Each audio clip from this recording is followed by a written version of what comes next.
देखिए, जब आप अपने मकान का काम करवाते हैं तो इसमें कॉलम जो है बहुत अहम भूमिका निभाता है। आपके मकान का पूरा लोड कॉलम पर होता है और अगर आप मकान को 2 मंजिल, 3 मंजिल या 5 मंजिला ले जाना चाहते हैं तो इसमें जो कॉलम उठाने की तकनीक है उसमें 2 बातें अहम होती है। सबसे पहले तो ये आपने अपने मकान का फाउंडेशन कैसे उठाया है और दूसरी बात मैटर करती है जो आपके कॉलम की साइज़ है उस पर। तो यहाँ पर इस वीडियो में हम आपको ये बताने वाले हैं कि कई कॉन्ट्रैक्टर ऐसे होते हैं जो इंजीनियर बनने के चक्कर में आपको एक्स्ट्रा खर्चा करवा देते हैं। तो ये हम आपको इसलिए कह रहे हैं क्योंकि आप यहाँ वीडियो में देख सकते हैं कि ये 20 बाई 30 का मकान है जिसमें 2 कॉलम है। इसे पास पास दिया गया है, बल्कि यहाँ पे इसकी कोई ज़रूरत नहीं थी, क्योंकि कॉलम अगर आप ज़्यादा पास पास में देते हैं तो आप ये मान के चलिए कि आपको एक कॉलम की कास्टिंग में तकरीबन 8 से 10 हज़ार रुपये आपके लग जाते हैं। लेकिन यहाँ पे बहुत से कॉन्ट्रैक्टर ऐसे हैं, जैसा कि आप यहाँ पे इस वीडियो में देख सकते हैं कि यहाँ पे 1 फीट की दूरी पर तकरीबन 2 कॉलम दिए हुए हैं, आप यहाँ क्लियरली देख सकते हैं। और इसमें सबसे बड़ा नुकसान जो है वो हाउस के ओनर को होता है, क्योंकि जब कॉन्ट्रैक्टर ऐसे काम करता है, वो खुद इंजीनियर बनने लगता है, तो आपको सबसे ज़्यादा नुकसान देखने मिलता है।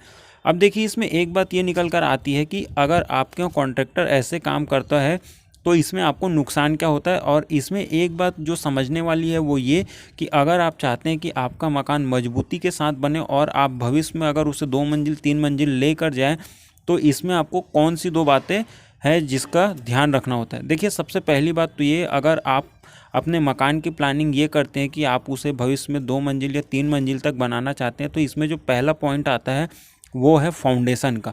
देखिए, इसमें जो कॉलम के गड्ढे हैं उसे अगर आप 2 मंजिल या 3 मंजिल के हिसाब से बनाते हैं तो इसमें कम से कम उनकी गहराई 6 से 7 फीट तक होनी चाहिए। ये सबसे पहली बात है।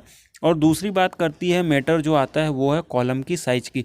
देखिए, जो बहुत से लोग मकान बनाते हैं जिनके मकान 1 मंजिला होते हैं या 2 मंजिला वो ले जाना चाहते हैं, तो उसमें आप जो है कॉलम की साइज़ 9 इंच से 1 फीट तक रख सकते हैं। लेकिन आपने बड़ी बड़ी बिल्डिंगों को देखा होगा जिसमें जो कॉलम की साइज़ है वो 2 फीट बाई 3 फीट तक के रखते हैं, और इसमें जो बार का उपयोग किया जाता है वो 18 से 32 mm तक की बार का उपयोग किया जाता है। तो यहाँ पे आपको एक चीज़ ये ध्यान रखनी है, अगर आप चाहते हैं कि आप अपने मकान को मजबूती के साथ बनाएं तो उसमें आपको कॉलम ज़्यादा देने की ज़रूरत नहीं है, बल्कि यहाँ पे जो कॉलम का फंक्शन होता है, कॉलम जिस हिसाब से दिया जाता है, जिस हिसाब से उसे डिज़ाइन किया जाता है, आपको उसे समझने की ज़रूरत है।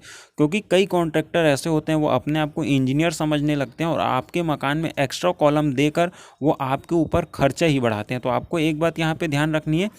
अब देखिए, कौन से कॉलम पर आप कितना लोड दे सकते हैं, इसे कैसे निकाला जाता है, इसके बारे में हम जल्द ही एक वीडियो लेकर आएंगे जिससे आप पूरी तरीके से समझ सकते हैं कि अगर आप अपने मकान का काम करवाते हैं तो आपको उसमें कितने कॉलम देने चाहिए, कौन से साइज़ का कॉलम देना चाहिए, जिससे भविष्य में आगे बढ़ाते हैं तो उसमें आपको किसी भी प्रकार की कोई दिक्कत ना हो। तो आज के लिए इस वीडियो में बस इतना ही। उम्मीद करते हैं वीडियो आपको पसंद आया होगा। चैनल पर नए हैं तो चैनल को सब्सक्राइब करें, वीडियो को लाइक और शेयर करें। आज के लिए बस इतना ही। धन्यवाद।